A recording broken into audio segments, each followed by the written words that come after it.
오늘 시간에는 걸림돌을 디딤돌로 만들라는 제목으로 하나님 말씀 증거하도록 하겠습니다. 시간이 참 빠르게 흘러가고 있습니다. 벌써 11월 달이 되었고 이제 20일이 지나면 땡스기빙 데이가 이제 다가오고 올 한 해도 이제 2달밖에 남지가 않았습니다. 과연 우리는 11월 달 한 달을 어떻게 한 해를 돌아보며 감사를 할 수가 있을까요? 또 이제 얼마 남지 않은 올 한 해를 어떻게 잘 마무리를 해야 할까요? 사진을 한번 보시면 우리의 인생은 징검다리와 같은 것 같습니다. 징검다리 건너 보셨습니까?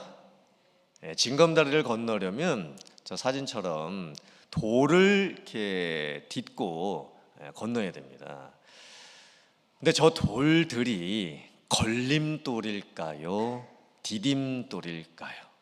어떤 경우에는 걸림돌이 되기도 합니다.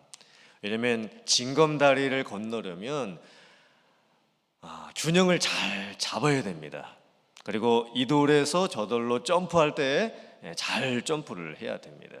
자칫 잘못해서 발을 헛딛게 되면 저 사진에서 보는 것처럼 옆에 있는 물에 빠져버리게 됩니다. 만약에 물살이 좀 비가 와서 세져 있는 그런 상황이고 또 겨울철에 돌이 좀 미끄러운 상황이 되면 징검다리의 돌을 건너는 게 상당히 위험할 수가 있습니다. 걸림돌이 되는 것이죠. 그런데 징검다리의 돌은 어떤 경우에는 디딤돌이 됩니다. 왜 징검다리를 만드는 걸까요? 첫째는 다리 만들 돈이 없어서겠죠. 두 번째는 저쪽 옆에 아마 제대로 된 다리가 있을 겁니다. 그런데 제대로 된 다리로 걸려면 이렇게 멀리 돌아가야 되죠. 그래서 가까운 지름길을 만들기 위해서 이제 징검다리를 만드는 겁니다. 그리고 아이들 같은 경우는 일부러 냇가에다가 징검다리를 자기네들이 만들어 놓는 경우도 있죠. 징검다리를 건너는 게 참 재밌습니다. 아이들 입장에서는 그게 참 재밌는 놀이가 되는 겁니다. 그 디딤돌을 딛고 저쪽 돌로 탁 튀어서 딱 이렇게 앉게 됐을 때, 착지를 잘하게 됐을 때 그게 아이들에게는 큰 재미거리가 되는 것이죠. 우리들의 인생을 돌아보면 참 우리들의 인생 가운데에도 여러 번의 걸림돌들이 있었던 것 같습니다. 참 내 인생에, 우리들의 인생에, 교회도 마찬가지고 참 걸림돌이 여기저기에서 나타납니다. 어떤 경우에는 걸려서 넘어진 적도 있고 또 어떤 경우에는 지금 이 돌에서 저 돌로 분명히 건너가야 되겠는데 자신이 없어서 그냥 여기에 주저앉아 버리게 되는 그런 경우도 있었습니다.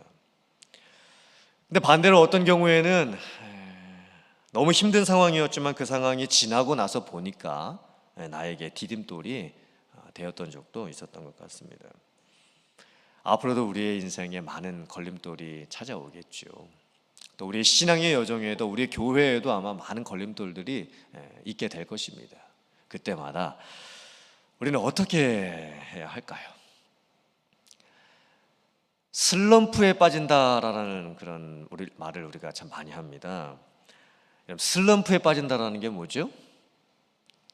우리가 운동을 하든지 공부를 하든지 어떤 훈련을 하게 될 때 아무리 연습을 하고 반복을 해도 효과가 없을 경우에 우리는 슬럼프에 빠진다라고 말을 합니다. 우리의 인생을 봐도 어른이 돼서도 우리에게 슬럼프가 찾아올 때가 있습니다. 이해가 안 되는 상황들이 우리에게 찾아오는 것이죠. 그리고 좌절에 빠지게 되고 낙심을 하게 됩니다. 어떤 심각한 의욕 상실에 빠지게 될 경우가 생기게 되는 것입니다. 그런데 원래 슬럼프라고 하는 이 용어는 시멘트 건축 전문 용어입니다. 슬럼프라는 게 원래 의미가 무엇이냐면 그 시멘트를 이렇게 건축할 때 이제 반죽을 하게 되는데 이 반죽의 어떤 진 정도 그거를 슬럼프라고 합니다. 즉 슬럼프가 높다라는 의미는 무엇이냐면 시멘트 반죽이 아주 그냥 물같이 질퍽질퍽한 겁니다. 그러면 시멘트 반죽을 이렇게 쌓아 놓아도 모양을 잡기가 어렵습니다. 아무리 뭐 건축을 하려고 이렇게 이렇게 발라도 모양을 유지하지 못하고 다 그냥 흘러내립니다. 그게 바로 슬럼프가 높은 겁니다. 어쩌면 공사를 하려고 그 시멘트를 이렇게 쫙 이렇게 발라놨는데 이게 다 말랐는가 싶어가지고 이렇게 발을 탁 디뎠는데 훅 빠져버리는 거, 그게 슬럼프에 빠지는 겁니다. 너무 질퍽질퍽한 슬럼프가 되어 있는 상황이죠. 반대로 슬럼프 값이 너무 또 낮으면 시멘트 반죽이 너무 단단한 겁니다. 이 슬럼프 값이 낮으면 또 뭐가 문제냐면 반죽이 너무 단단합니다. 퍽퍽하고. 그래가지고 모양을 잡기가 이게 참 어렵습니다. 사실 이 슬럼프 값은요, 너무 높아도 안 되고 너무 낮아도 안 되는 거예요. 슬럼프라는 것은 적당하게 유지가 돼야 되는 겁니다. 그러니까 우리의 인생의 슬럼프도 마찬가지입니다. 슬럼프가 다 나쁜 것도 아닙니다. 그 슬럼프가 적당하게 유지될 수가 있어야 됩니다. 그런데 우리는 슬럼프에 빠지게 되는 경우가 많죠. 질퍽질퍽한 그런 진흙탕 같은데 빠지게 되는 경우가 더 많게 됩니다. 이제 신앙적으로도 영적으로 슬럼프가 찾아올 수도 있습니다. 오늘 말씀에 나오는 엘리야는 아주 심각한 영적인 슬럼프를 경험을 하게 됩니다. 엘리야 선지자는 사실 얼마 전까지만 해도 하나님의 놀라운 은혜와 능력과 기적과 응답을 경험을 했습니다.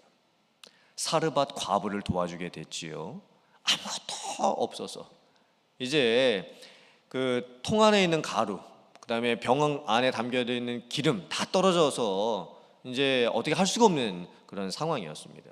엘리야 선지자가 가서 도와주죠. 그랬더니 통 안에 통이 쓰는데도 계속 나오고 또 병 안에 기름이 쓰는데도 계속 흘러나옵니다. 기적입니다.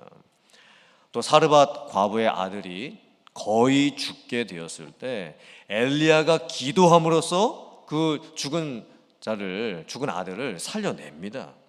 기적이죠. 또 갈멜산에서 바알과 아세라 선지자 850명과 대결을 할 때에 하늘에서 불이 내려서 승리를 하게 됩니다. 3년 6개월 동안 비가 오지 않고 있었을 때에 엘리야가 얼굴을 이 무릎 사이에 넣고 7번을 간절히 기도했을 때 큰 비가 내립니다. 기적입니다. 또 비가 오고 난 후에 이제 하나님의 능력이 엘리야에게 계속 임하여 있고, 이제 아합 왕의 이제 마차 옆에서 엘리야 선지자가 달려가는데 말이 이끄는 마차보다 엘리야 선지자가 더 빨리 달려가게 됩니다. 그것도 기적입니다. 그런데 엘리야 선지자가 순식간에 영적인 슬럼프에 빠지게 됩니다. 왜 그랬을까요? 왜 슬럼프가 찾아왔을까요? 사람의 말에 귀를 기울였기 때문입니다. 아합 왕의 아내였던 이세벨 왕비가 엘리야를 죽이려 한다는 그 말을 듣고 순식간에 그 말에 걸려서 넘어지게 됩니다. 그리고 영적인 슬럼프에 빠지게 됩니다. 어떻게 엘리야 선지자가 이럴 수가 있을까요? 엘리야 선지자는 은혜 충만하고 능력 경험하고 기도 응답도 경험했었던, 그리고 선지자 중에 선지자로 인정받았던 사람이었습니다. 그런데 그 엘리야가 이세벨이 자기를 죽이려고 한다는 그 말 한마디, 사람들로부터 들었던 그 소문들, 그 사람들의 말에 의해서 순식간에 슬럼프에 빠지게 되는 거예요. 사람이라는 존재가 참 약한 존재입니다. 우리가 아무리 은혜 받고 또 영적인 충만함이 있다고 해도 순식간에 우리가 넘어질 수가 있습니다. 엘리야 선지자가 결국 도망을 가게 되죠. 어디까지 도망을 가게 되냐면 부엘세바까지 도망을 갑니다. 부엘세바가 어디냐면 남유다 나라의 남쪽 끝에 있는 도시입니다. 그러니까 국경 근처까지 도망을 간 겁니다. 그러니까 한국으로 따지면 서울에서부터 그 땅끝 마을이라고 하는 해남까지 이제 도망을 가는 거지요. 우리로 따지자면 뭐 LA 근처에서 샌디에고 국경 근처 티후아나까지 이제 도망을 가는 겁니다. 그 이스라엘에서부터 브엘세바까지 거리가 약 142km입니다. 상당히 먼 거리입니다. 한 4일, 5일 정도를 하루에 8시간 이상씩 꼬박 걸어가야 갈 수 있는 거리입니다. 브엘세바에 도착을 해서 자기 종을 거기에 머무르라고 하고 자기는 광야로 들어가서 하루길을 더 도망을 하게 됩니다. 아마 엄청 지쳤을 겁니다. 아마 몸의 한계를 경험을 했을 겁니다. 그리고는 로뎀나무 아래 그늘에 가가지고 잠시 쉬면서 하나님께 할 수 없는, 하지 말아야 될 하소연까지 하게 됩니다. 하나님, 넉넉하오니 지금 내 생명을 거두시옵소서. 넉넉하니까 내 생명을 거두어 달라는 게 무슨 의미입니까? 이 넉넉하다라는 의미는 뭐 풍요롭다, 뭐 많은 것을 가지고 있다, 여유가 있다, 이런 넉넉함이 아닙니다. 넉넉하다는 그 의미가 뭐냐면 살 만큼 살았고 할 만큼 다 해봤다라는 그런 의미에 있어서의 넉넉함입니다. 그러니까 지금 자기가 살 만큼 살았고 그리고 더 이상은 살고 싶지가 않고 해볼 만큼 자기가 해볼 수 있는 것을 모든 걸 다 해봤는데 더 이상은 해볼 수가 없는 그런 극한의 상황, 그게 넉넉하다라는 의미입니다. 그래서 자기를 데려가 달라고 지금 얘기를 하는 거예요. 그 로뎀나무 안에서 잠이 들어버리죠.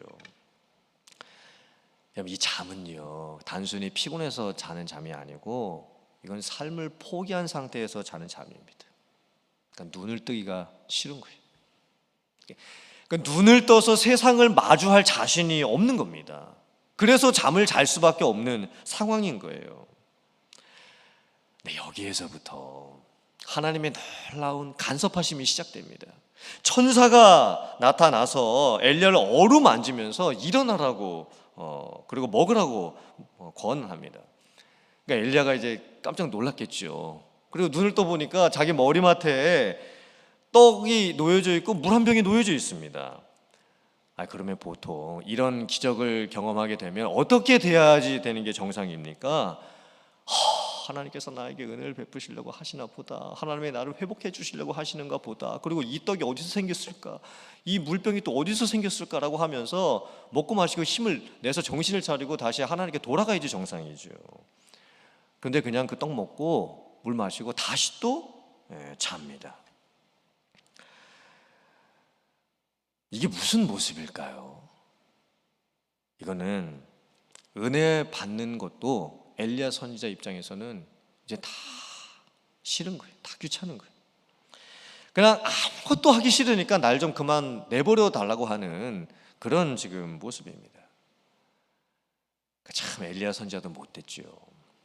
그리고 우리들도 보면 참 사람이라는 존재가 못됐습니다. 그러니까 누군가 내가 좀 힘들 때, 내가 어려움을 당했을 때 나에게 마음을 써주고 누군가 나에게 와서 호의를 베풀어 주는데에도 우리는 어떤 경우에는 그 호의를 귀찮아할 때가 있습니다. 하지만 하나님께서 다시 천사를 보내시죠. 그리고 다시 한번 어루만져 주면서 다시 일어나서 먹으라고 이야기를 합니다. 그때 엘리야 선지자가 먹고 마시고 기운을 차리더니 이번에는 아예 더 멀리 도망을 가기 시작을 합니다. 40일을 도망을 해가지고 호렙산에 이르러서는 동굴 속에 숨어 버립니다. 참 이 엘리야 선지자의 모습을 보면요, 하나님께서 그렇게 찾아와 주시고 은혜 베풀어 주시려고 하시고 지금 여러 가지 방법으로 도와주려고 하심에도 불구하고 엘리야 선지자는 오히려 숨어 버립니다. 지금 날 찾지 말라고 지금 하나님을 피해서 지금 도망을 가고 있는 상황인 거예요. 근데 우리가 교회를 섬기는 것도 똑같은 것 같습니다. 내가 다른 사람을 봤을 때 내가 누군가에게 마음을 그렇게 써주었는데 그분이 도무지 반응을 보이지 않을 때 우리는 낙심하게 됩니다. 아마 오늘 금요 예배 나오시는 성도님들은 아마 우리 교회에 리더분들이 많으시고 정말 예배자들이시고 또 기도하시는 분들이라고 믿습니다. 그런데 그런 리더들이 항상 연말이 다가오면 여러 이 마음의 시험이 들기 시작을 합니다.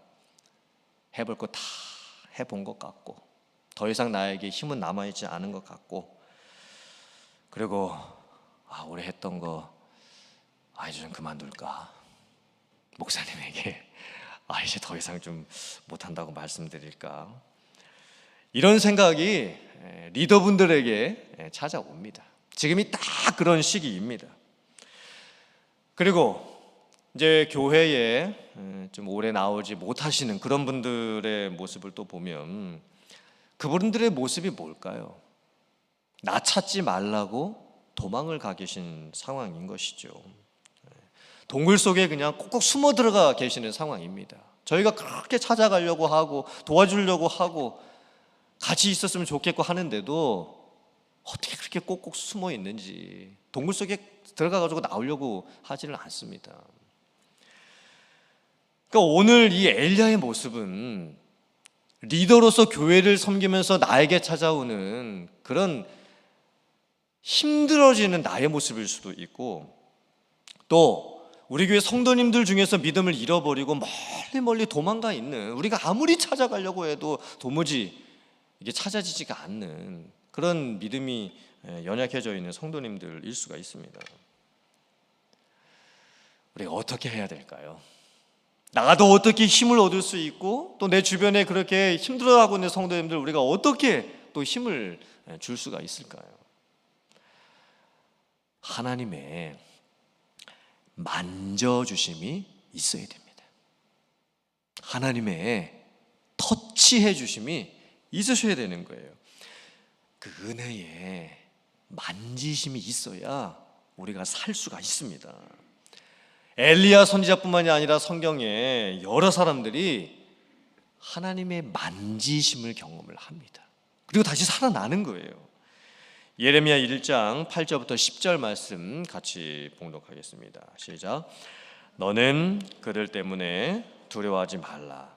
내가 너와 함께하여 너를 구원하리라. 나 여호와의 말이니라 하시고, 여호와께서 그의 손을 내밀어 내 입에 대시며 여호와께서 내게 이르시되, 보라, 내가 내 말을 네 입에 두었노라. 보라, 내가 오늘 너를 여러 나라와 여러 왕국 위에 세워 네가 그것들을 뽑고 파괴하며 파멸하고 넘어뜨리며 건설하고 심게 하였느니라 하시니라. 아멘. 하나님께서 예레미야 선지자에게 손을 내밀어 주십니다. 그리고 그 손을 예레미야 선지자의 입에다가 대 주십니다. 하나님의 만져주심이죠. 하나님의 터치해 주심입니다. 왜 이게 필요했을까요? 하나님께서 예레미야 선지자를 부르시는데 예레미야 선지자가 도저히 못할 것 같습니다. 지금 여러 가지 상황들이 그렇습니다. 지금 나라는 거의 망하기 직전입니다. 그리고 자기를 따라주는 사람들도 없습니다. 그리고 자기가 자기 자신의 모습을 보았을 때에도 지금 사람들 앞에서 말 한마디조차도 할 수 없을 것 같은 작은 아이처럼 그렇게 느껴지고 있는 상황입니다. 그러니까 너무 마음이 답답하죠. 마음이 슬픕니다. 마음이 눌려 있습니다. 그때 하나님께서 예레미야 선지자를 만져주십니다. 그리고 하나님께서 하나님의 말씀을 예레미야 선지자의 입에다 두었다라고 말씀을 해주시죠. 그리고 예레미야 선지자가 말씀을 선포하게 될 때에 대적자들이 뽑혀지고 넘어뜨려지게 될 것이라고 말씀을 해주십니다. 그래서 예레미야 선지자가 이 걸림돌을 디딤돌로 삼아서 이제 선지자 사역을 감당하게 되었던 겁니다. 다니엘서 10장 18절부터 19절 말씀 같이 봉독하겠습니다. 시작. 또 사람의 모양 같은 것 하나가 나를 만지며 나를 강건하게 하여 이르되, 큰 은총을 받은 사람이여 두려워하지 말라. 평안하라. 강건하라. 강건하라. 그가 이같이 내게 말하매 내가 곧 힘이 나서 이르되, 내 주께서 나를 강건하게 하셨사오니 말씀하옵소서. 아멘. 다니엘이 10대 후반의 나이에 바벨론으로 포로로 끌려갑니다. 그리고 70년의 포로 생활이 이제 거의 다 끝날 때쯤 되었습니다. 그럼 다니엘의 나이가 거의 80대 중후반입니다. 그때 다니엘이 이 70년 포로 생활이 거의 다 끝나고 포로 귀환이 있게 될 것을 이제 계시로 받고 기도를 하기 시작합니다. 21일 동안 금식하면서 기도를 합니다. 물론 완전 금식 기도는 아니었습니다. 떡과 고기와 포도주를 마시지 아니하는 부분 금식이었습니다. 그런데 다니엘의 나이가 지금 80대 중후반입니다. 21일 동안 작정하고 금식하는 것이 쉽지가 않습니다. 그래서 21일째 되던 그 날에 이 다니엘의 온 몸에 힘이 다 빠져버립니다. 그리고 거의 쓰러질 그런 상태가 되고 정신을 거의 잃어버리게 됩니다. 그러니까 눕게 된 거죠. 그냥 쓰러진 거예요. 그런데 그때 사람의 모양을 한 것 같은 존재가 나타납니다. 그리고 다니엘을 만지는 거예요. 다니엘을 만집니다. 그리고는 다니엘을 강건하게 합니다. 그리고 말을 해주죠. 다니엘아, 너는 하나님의 큰 은혜를 받은 사람이다. 평안해라, 강건해라, 강건해라. 이렇게 두 번 말을 해줍니다. 그때 다니엘이 힘을 내죠. 힘을 차리죠. 다니엘도 뭘 경험합니까? 하나님의 만지심, 하나님의 만져주심을 경험하는 거예요. 하나님의 터치해 주심을 경험을 하는 거예요. 다니엘의 나이 85세입니다. 남들 같으면 다 은퇴할 나이죠. 이제는 그만이다, 쉴 때다라고 여길 때입니다. 그런데 하나님이 만져주시니 85세가 된 그 나이에 다시 사명을 감당하기 시작을 합니다. 나이는 걸림돌이 될 수 있지만 연륜은 디딤돌이 될 수가 있습니다. 시편 42편 10절부터 11절 말씀 같이 봉독합니다. 시작. 내 뼈를 찌르는 칼같이 내 대적의 나를 비방하여 늘 내게 말하기를 네 하나님이 어디 있느냐 하도다. 내 영혼아, 네가 어찌하여 낙심하며 어찌하여 내 속에서 불안해하는가? 너는 하나님께 소망을 두라. 나는 그가 나타나 도우심으로 말미암아 내 하나님을 여전히 찬송하리로다. 아멘. 우리의 인생 가운데 수많은 걸림돌이 생기고 슬럼프가 찾아오고 사람들이 나에게 하는 말 때문에 상처받고 우리의 마음이 낙심이 될 때가 있습니다. 특별히 11월을 맞이하고 12월을 맞이하면서 교회에 이제 모든 행사들이 11월 달, 12월 달에 많이 집중이 되어 있습니다. 해야 될 일도 아직 많이 남아 있죠. 그런데 참 이 시기가 우리에게 힘들어질 수 있는 시기입니다. 자칫 잘못하면 섬기다가 상처받고 이제 그만 해야 되겠다라는 그런 마음이 들 수도 있는 시기입니다. 또 내년도를 준비하면서 여러 가지 또 계획해야 될 것들도 참 많이 있죠. 해야 될 것들이 참 많이 있는 게 이 연말입니다. 그때 우리는 하나님의 은혜 안에서 걸림돌을 디딤돌 삼아서 넘어갈 수 있어야 합니다. 도저히 여기저기에서 앞으로 나아가지 못할 것 같은 그런 주저앉을 것만 같은 그런 상황이 찾아올 수도 있습니다. 그때 하나님께서 우리에게 해주시는 음성을 들을 수 있어야 됩니다. 어찌하여 내 안에서 불안해하느냐? 우리는 하나님의 은혜를 받으면서도 은혜를 알면서도 그 안에서 불안해할 수밖에 없습니다. 그게 우리의 본 모습입니다. 우리의 믿음은 완전히 성화가 되지가 않았습니다. 완벽한 믿음도 아닙니다. 그래서 하나님을 믿으면서도 우리는 불안해합니다. 더욱이 지금 이 세상의 상황들, 뉴스에서 들리는 사건들, 앞으로 있게 될 여러 가지 뉴스에서 말하는 전망들 참 암울하고 힘듭니다. 불안합니다. 그런데 만약에 우리가 하나님 안에 있다고 한다면 우리는 낙심할 필요가 없습니다. 갓난아기의 모습이 어떻죠? 갓난아기가 막 울다가도 어머니의 품 안에 아기가 안기면 울음을 그칩니다. 엄마의 그 채취만 맡아도 울음을 그칩니다. 안심합니다. 그리고 엄마 품에 안겼을 때 엄마의 이 심장 소리를 듣게 되면 자기 심장 뛰는 소리를 잊게 되는 거예요. 엄마의 심장 소리만 들립니다. 사랑하는 성도님들, 오늘 말씀을 보면서 먼저 하나님 안에서 불안해하지 마시길 바랍니다. 하나님께 소망을 두시길 바랍니다. 하나님은 나타나시는 하나님이십니다. 하나님은 도우시는 하나님이십니다. 그래서 우리로 하여금 마침내 찬송하게 하시는 하나님이십니다. 오늘 말씀을 여러분들 잘 묵상하고 새기셔서 더 이상 걸림돌에 걸려서 넘어지는 그런 인생이 되지 마시고 오히려 그 걸림돌이 디딤돌이 되어서 더 앞으로 하나님 앞에 나아갈 수 있는 그런 은혜가 충만한 여러분들 되시기를 주님의 이름으로 축원합니다. 그리고 하나님의 만지심을 경험을 해보세요. 하나님의 그 어루만지심, 그 터치해 주심을 경험해 보시기를 간절히 바랍니다.